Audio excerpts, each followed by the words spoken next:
NIA की जो entry होती है सर, अगर एनआईए इसमें इन्वेस्टिगेट करती है, इन्फोर्समेंट डायरेक्टरेट कर रही है, सीबीआई कर रही है, मुंबई पुलिस की अब नई एसआईटी कर रही है, उसके अलावा नारकोटिक्स डिपार्टमेंट कर रहा है। लेकिन एनआईए की अगर जांच बढ़ती है तो इसमें बड़े बड़े प्लेयर फंसेंगे क्योंकि और लंबा जाएगा।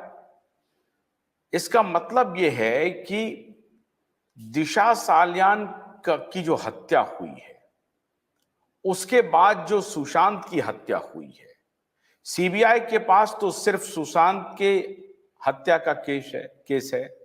दिशा सालियान का तो केस सीबीआई के पास है ही नहीं। तो पहला काम तो यह करना पड़ेगा कि भाई दिशा सालियान का भी केस सीबीआई को लेना पड़ेगा, जिसने बिहार पुलिस ने कहा है कि उसका रिश्ता सीधा सीधा है। और फिर एनआईए अगर इसमें इन्वेस्टिगेट करती है तो एनआईए बहुत बड़ा सूत्र हो सकती है इस पूरे कड़ी को जोड़ने के लिए, क्योंकि एनआईए की इन्वेस्टिगेशन इंटरनेशनल होगी और वो ये पता चल जाएगा, जो कैनिबलिज्म की बात आपने की या डार्क वेब जैसी चीजों की बात की, और इसको लेकर के सात समुंदर पार से क्या रिश्ते चल रहे हैं, पाकिस्तान और अफगानिस्तान का जो इलाका है वहां से जो नकली नोट और ड्रग सप्लाई होता है उसका क्या कनेक्शन है, नेपाल और बांग्लादेश का क्या कनेक्शन है, ये सब खुलेगा। और फिर ये पूरा कार्टेल जब खुलेगा तो इसके पहले जितनी मौतें हुई हैं वो भी बेपर्दा हो जाएंगी, क्योंकि सुशांत से मिलने जुलने वाले या उनके जो करीबी लोग थे उसमें बहुत सारे लोगों की अप्राकृतिक मौत हुई है, एक्सीडेंट से हो गया या कुछ इस प्रकार से मौत हो गई जिसका पता ही नहीं लोगों को चला। तो 9-10 जो मौतें हुई हैं उस तक पे कड़ी पहुंचेगी और तब शायद ये बड़ा कार्टेल खुलेगा। इसीलिए इनको डर है, इसीलिए 50 करोड़ से 200 करोड़ पर पहुंच गया है मामला। क्या आपको ऐसा लगता है? अरे देखिए, अभी जब एनआईए आएंगी ना तो एनआईए में फिर वो चार्जेस कौन से होंगे, UAPA, unlawful activities prevention act, तो उसमें तो फिर उसमें पनिशमेंट तो फिर वो डेथ पेनाल्टी से लेके बहुत ये है, और उसके रूल बहुत स्ट्रिक्ट है। उसमें मतलब बेल मिलना बहुत मुश्किल हो जाता है, और उसमें उसका जो एनआईए जैसा आपने कहा कि उसका दायरा बहुत बड़ा हो जाता है फिर, तो उसमें कि सारी चीजें जितनी है, देशद्रोही एक्टिविटीज बोलो, ये सब चीजें आएगी। और देखिए, दो मर्डर क्लियर है, बाकी तो अभी फॉर एग्जांपल स्टीव पिंटो है, दिशा सालियान के फ्रेंड जो पूरा एक्सपोज कर रहे थे, उनकी भी संदिग्ध मौत है, ये सारी चीजें दी गई है उसमें।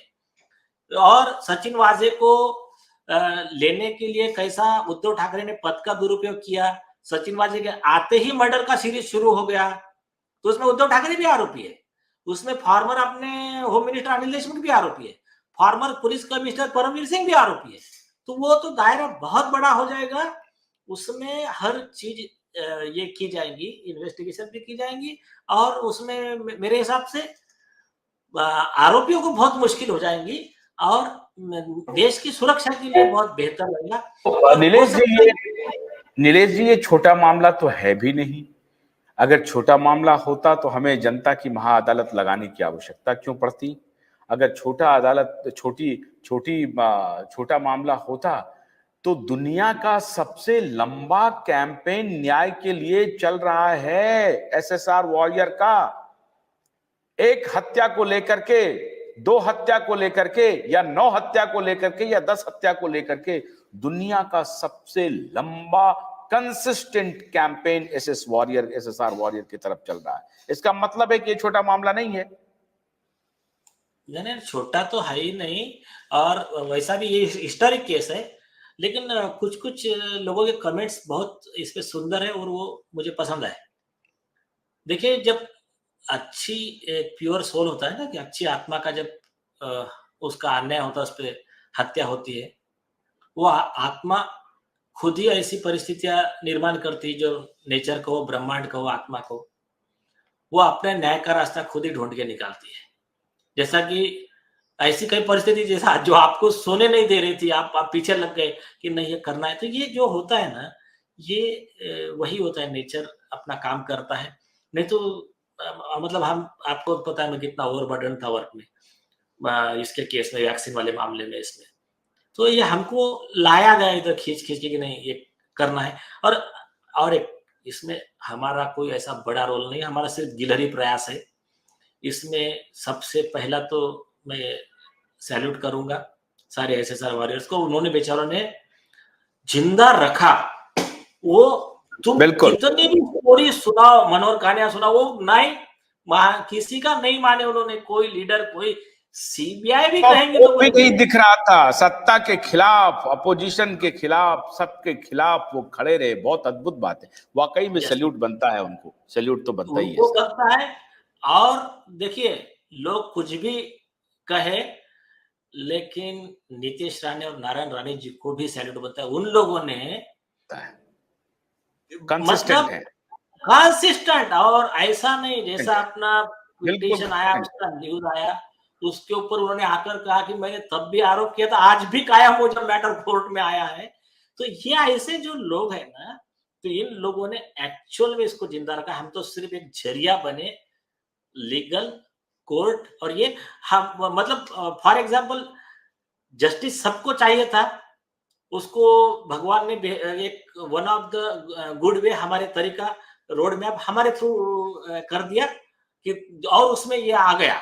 मतलब आदित्य ठाकरे आकर एफिडेविट फाइल कर दिया, फिर उसके ऊपर अपना फिर परजुरी कंटेम्प्ट 340 उसके ऊपर हमने लगा दिया। ये एक एक स्टेप फिर बढ़ता गया, और अब ये मोमेंटम पकड़ लिया इसने। एक और बहुत बड़ा खुलासा मुझे रीडिंग। याद है नीलेश जी, जब मुंबई में प्रकाश पोहरे जी और मैं आपके दफ्तर में मिले थे, और जब ये तय हुआ था कि इसको हमें करना चाहिए, हम लोग बहुत इमोशनल थे।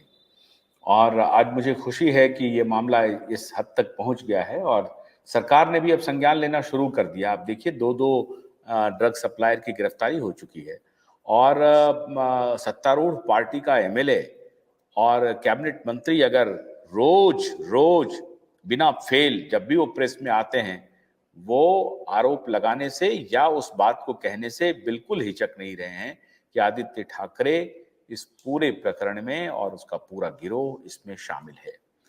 तो मैं आदरणीय प्रधानमंत्री जी से और देश के गृह मंत्री जी से भी आग्रह करता हूं कि आप केजरीवाल के खिलाफ तो ईडी अपना काम कर रही है, और अन्य लोगों के भी खिलाफ काम कर रही है। मेरी ये आपसे विनती है, और हाथ जोड़ करके नीलेश ओझा जी की तरफ से भी मैं आग्रह कर रहा हूं कि कृपा करके इस केस को थोड़ा स्पीडी ट्रायल करवाइए, और इमीडिएटली सीबीआई को कहिए कि जो गुनहगार हैं उनको पकड़ें, या जो भी जांच सीबीआई ने की है वो स्टेटस रिपोर्ट कोर्ट में करें। हालांकि कोर्ट में तो वो करेंगे ही, लेकिन अगर सरकार चाह लेगी और गृह मंत्रालय चाह लेगा, तो हमको नहीं लगता है कि ये मामला कहीं ठंडे बस्ते में पड़ेगा। तो मैं आपसे अनुरोध करता हूं कि आप इस मामले को खोलिए। ये पूरे देश की जनता इस मुद्दे को, दिशा और सुशांत के मुद्दे को अपना मुद्दा समझती है। पूरे देश की जनता, बच्चा हो, बूढ़ा हो, जवान हो, महिला हो, सब लोग आपकी तरफ आशा भरी नजरों से देख रहे हैं। हमने अदालत लगा ली है, अदालत के फैसले भी आ गए हैं, हम कोर्ट में लड़ भी रहे हैं, नीलेश जी खड़े हैं। आज नीलेश जी ने जिस बहादुरी के साथ ये भी कहा कि उनको ऑफर आया, उनकी टीम को ऑफर आ रहा है, नाम के साथ वो खुलासा कर रहे हैं। और क्या सबूत चाहिए, और कितनी दिलेरी, कितनी जाबाजी हम लोग दिखाएं, कितना हौसला दिखाएं, कितना हिम्मत दिखाएं। हमारे भी हिम्मत के, हमारे भी धैर्य की परीक्षा ले रहे हैं। हम आशा करते हैं कि हमारे हिम्मत और धैर्य की परीक्षा आप नहीं लेंगे। देखिए, एक बात तो तय है, आप अगर मानेंगे तो ठीक है, नहीं तो इसको जन आंदोलन बनने से कोई रोक नहीं सकता, कोई नहीं रोक सकता। और खास तौर से मैं उस वक्त जिन मीडिया के हमारे साथी ने सपोर्ट किया, मैं उनके प्रति भी आभार प्रकट करता हूं। और आजकल जो भी यूट्यूब पे, फेसबुक पे जो दूसरे साथी काम कर रहे हैं, उनके प्रति भी आभार प्रकट करता हूं। लेकिन हमारा जो ये कुनबा है, ये बड़ी मजबूती से इस दोनों मुद्दे को, सहारा के भी मुद्दे को और इस मुद्दे को आगे बढ़ा रही है। बहुत बहुत शुक्रिया नीलेश ओझा जी, 200 करोड़ रुपए को ठुकराने के लिए हम पूरी मजबूती के साथ कह सकते हैं 2000 करोड़ 2 लाख करोड़ भी आ जाएगा तो आप ठुकराएंगे, आप ठुकराएंगे, हमारा कुनबा ठुकराएगा, क्योंकि ये लड़ाई सत्य और ईमानदारी की है। सुशांत को और दिशा को न्याय दिलाने के लिए सब कुछ भी न्योछावर करना पड़े तो करेंगे, लेकिन न्याय दिलाकर रहेंगे। इस भ्रष्टतम व्यवस्था के खिलाफ पूरी मजबूती से खड़े हैं। बहुत बहुत शुक्रिया। कल रात 9 बजे हमारी आपसे फिर मुलाकात होगी। तब तक के लिए आशुतोष को अनुमति दीजिए। नमस्कार।